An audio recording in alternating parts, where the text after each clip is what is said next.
В общем-то, для нас, для меня лично, конечно, это большая новость, как вот отметили, что есть, оказывается, день такой не гадарения.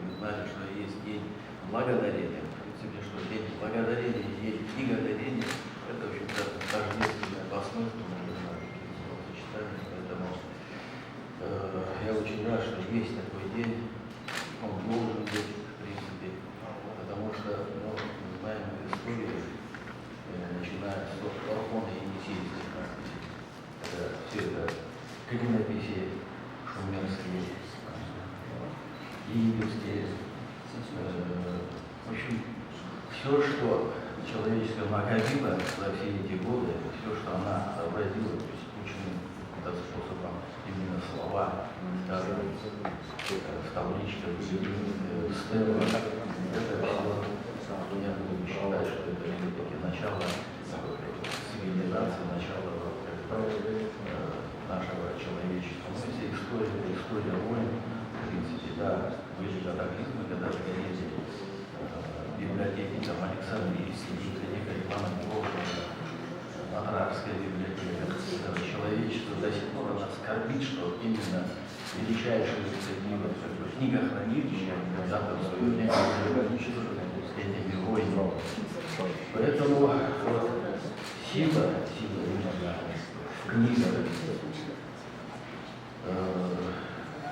заключается в том, что да, она несет знания, свет, но и враги, чтобы уничтожить, в принципе, народ, его духовное состояние, его величие, они уничтожали именно эти книги, это творилось буквально в 20-е, 19 веке, когда книги на площадях сжигали, это тоже все это в помощь, потому что и они понимали, что сила действительно это заключается в этих книгах, это наследие всего человечества, которое она будет идти, да, это достояние человечества, поэтому вот уважение просто к книге.